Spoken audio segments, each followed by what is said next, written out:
Compléter ces égalités de fractions.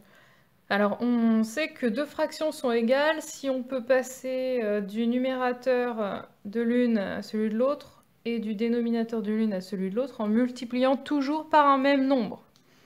Donc, ou en divisant par un même nombre. Donc là, la première chose à faire, c'est de regarder comment on fait pour passer de 3 à 27 par une multiplication, et ça va être 3 fois 9, 27. Dès que je sais ça, eh bien, je suis obligée d'utiliser le même nombre, fois 9, pour le dénominateur. Si j'utilisais un nombre différent, je changerais l'égalité. Et si je multiplie par 0, je change aussi l'égalité. Donc j'utilise exactement le même nombre. Et 4 fois 9, 36.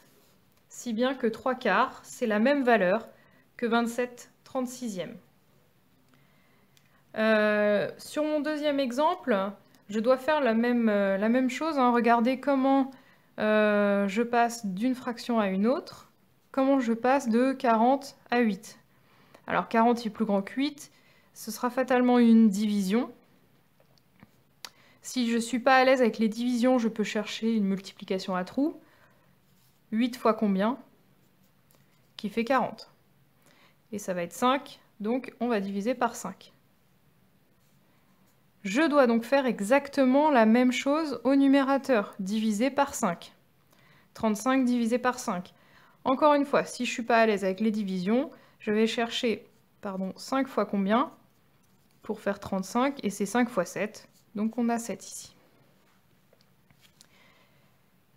Ensuite, on a un trio de fractions, et ça va être le même principe. Alors, je regarde d'abord de 15 vers 3, il faut diviser par 5. 3 fois 5, 15. Donc 20, on va aussi le diviser par 5. 4. 4 fois 5, 20. La fraction 3 quarts qu'on retrouve là est la même que 15 vingtièmes. Et puis, pour l'autre côté, on va regarder comment on passe de 20 à 40. Eh bien, on multiplie par 2. Donc là, on va aussi multiplier par 2. 15 fois 2, 30.